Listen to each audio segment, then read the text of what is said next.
Yo, j'espère que tu vas bien, moi ça va nickel, comme d'hab. Alors, comme prévu, cette semaine c'était les autant de répétitions possible au squat et au développé couché, je sais pas parler. Et du coup je vais pas te faire de blabla inutile, je vais directement te montrer ça. Donc on commence par le développé couché qui était mardi. Let's go.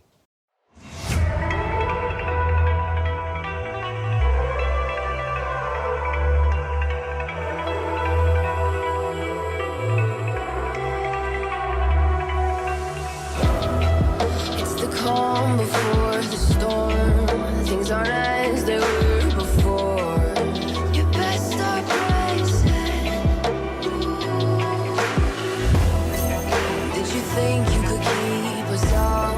Shut the gates, forget us now. Tides are changing.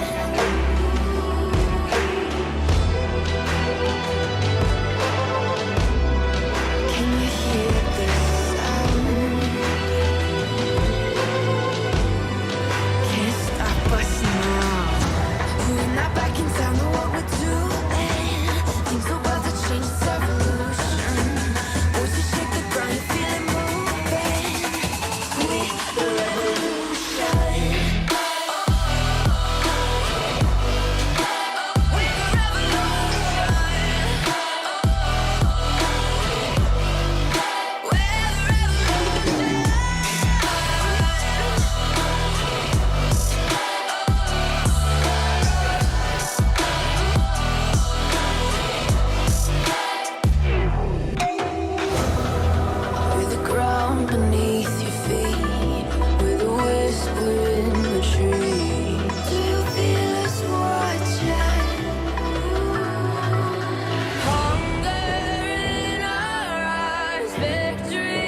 Too many times, feeling like it never ends. Back again, square one.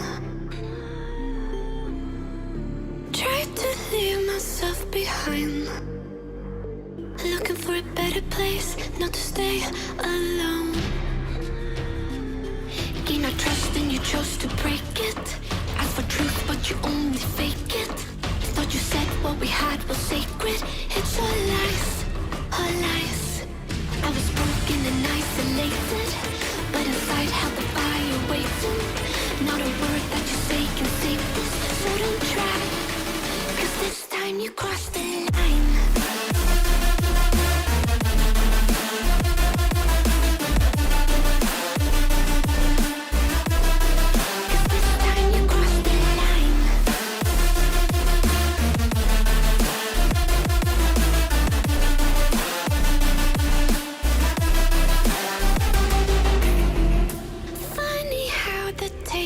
Turned.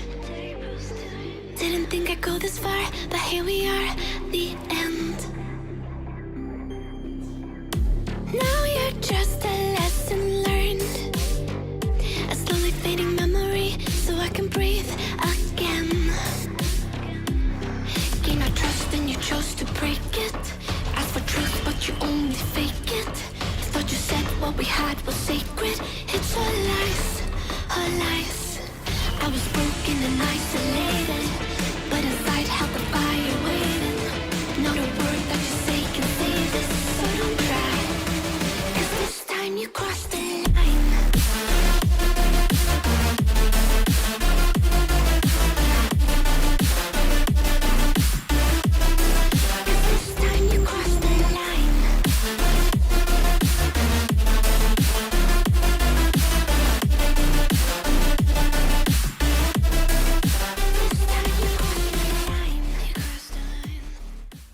Du coup, comme tu as vu, j'ai fait 100 kg, 6 répétitions au développé couché.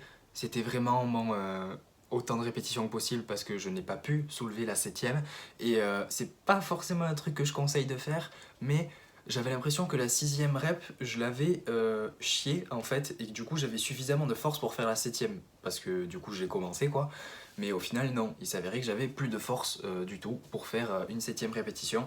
Donc bah, t'as vu, je l'ai fait rouler sur moi et je l'ai sorti en soulevé de terre quoi en fait au final. Donc c'est pas un truc que je conseille, mais étant donné que y a personne pour me m'aider à raquer la barre ou quoi, et que j'ai pas de sécurité sur le côté, bah, c'était la seule alternative, tu vois. Et comme je voulais vraiment savoir combien c'était mon max du max, eh ben, il fallait que j'aille jusqu'au bout pour connaître ma limite quoi. Mais voilà. Par contre, c'est quelque chose que je n'ai pas fait pour le squat. Je n'avais pas envie de voir où était vraiment pile ma limite parce que peut-être que j'aurais pu avoir une autre répétition parce que j'ai fait 150 kg 5 reps. Peut-être que j'avais une sixième, mais peut-être pas du tout aussi parce que honnêtement, au ressenti sur le moment, c'était sûr que j'avais pas une sixième. Mais en regardant la vidéo, je me dis peut-être, tu vois. Mais bon, j'ai pas voulu tenter. J'avais 150 kg sur le dos. C'est la première fois que je mettais 150 kg sur le dos. J'avais pas envie de tenter de tout casser autour de moi, tu vois. D'ailleurs, pour le développé couché, c'était aussi la première fois que j'ai mis 100 kg sur le dos. Le plus que j'avais mis à part 100 kg, c'était 95 et c'était juste la semaine dernière, quoi. Donc voilà, dans l'ensemble, je suis quand même plutôt content parce que ça veut dire que j'ai quand même bien progressé. J'avais pas besoin de ça pour montrer que j'avais bien progressé, mais j'avais bien envie de savoir ce que c'était d'atteindre la limite, tu vois. Parce que au squat, j'avais l'impression pendant les précédentes semaines et ça, que en fait j'étais quasiment tout le temps au bout de ma limite. Alors qu'en fait pas du tout, parce que je faisais 3 x 3 avec un certain poids et c'était tout le temps inférieur à 150, vu que j'ai fait que progresser de semaine en semaine. Donc ça voulait dire que j'avais au moins pour la première série, j'avais 2 répétitions en réserve, tu vois. Peut-être pour les séries d'après, ça baissait après, mais ça voulait dire que j'avais 2 répétitions en réserve. Et du coup, même si ça paraissait vraiment dur, parce que c'est quand même des charges qui sont lourdes et c'est un exercice dur, en fait, ça veut dire que j'en avais encore sous le pied, quoi. Donc c'est intéressant de voir que même si je ressentais que c'était dur et que je j'avais pas l'impression de pouvoir en faire beaucoup plus, j'avais encore suffisamment d'énergie pour faire d'autres répétitions, quoi. Et tu vois, juste avant de commencer la série des 150 au squat, je me suis dit, je vais traiter chaque rep, enfin je vais faire une rep par une rep. Je vais pas me fixer un nombre de répétitions précis. Je vais pas me dire, bon, mais je vais en faire 5 ou 6 ou quoi, parce que je connaissais pas littéralement en fait ma force et ce que j'étais capable de produire sur un certain nombre de répétitions. Donc je me suis dit, je vais prendre chaque rep par chaque rep et à chaque fin de rep, je me dirais, est-ce que je peux en faire une autre? Oui, je fais.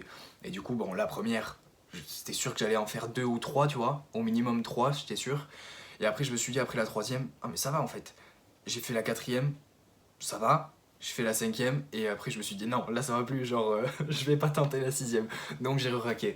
Mais je suis plutôt content du coup. Donc en gros ça c'était pour voir où est-ce que j'en étais au niveau de ma force. Ça me fera un point de repère par rapport à la fin du prochain cycle de progression. Je me calerai à ce que j'ai fait maintenant et du coup peut-être qu'à la fin du prochain cycle de progression je ferai aussi un AMRAP pour voir si j'ai pris en force, si mes charges ont augmenté, etc. Ce qui n'est pas sûr, c'est pas sûr que je vais augmenter mes charges et de ça, j'espère, normalement ça devrait le faire, mais c'est pas sûr parce que je vais commencer une sèche dans 2 semaines et que là pour le moment je vais faire 2 semaines un peu plus cool parce que je me rends compte que j'ai fait que progresser pendant la dernière année et demie et du coup je me suis pas vraiment laissé de temps de repos, tu vois. J'ai loupé aucun entraînement, j'étais présent à tous les entraînements pendant 1 an et demi et j'ai fait une semaine de deload pendant en 1 an et demi, tu vois. Donc je progresse encore, tu vois, je suis peut-être pas fatigué, mais mes muscles se sont développés, mais j'en sais rien si mes tendons ils se sont développés suffisamment vite ou pas. Donc en gros, je préfère me donner 2 semaines de récupération active, on va dire. Donc je vais faire peut-être le tiers de ce que je faisais. Et en gros, je vais prendre les exercices que je compte faire à partir du prochain bloc. Donc d'ici 2 semaines, je compte changer le split, avoir une répartition des entraînements différente avec des exos différents. Et du coup, je vais prendre ces exercices-là et à partir de la semaine prochaine, je vais les faire tout cela pour un peu m'habituer à ces exercices-là. Mais je vais faire une série par exo, tu vois. Donc juste pour faire un mouvement, que mon corps imprime ce mouvement et que je sois habitué à refaire ce mouvement-là. Donc par exemple, je vais remettre du soulevé de terre sumo et je sais que les fois précédentes où je me suis blessé au soulevé de terre sumo, c'est parce que j'en ai trop fait d'un coup, tu vois. Donc je vais me servir de ça pour pouvoir me dire, je vais faire à partir de la semaine prochaine une série de soulevé de terre sumo pendant la séance de soulevé de terre. Comme ça, mon corps il sera sûr de récupérer. La semaine d'après, je ferai 2 séries et après, je ferai ce que le programme va me prescrire, quoi. Donc voilà, c'est à peu près tout pour la vidéo. J'espère que tu auras aimé. Si tu as aimé, mets un j'aime, commente pour me dire ce que tu en as pensé. Je te dis à la prochaine. Reste positif. Peace.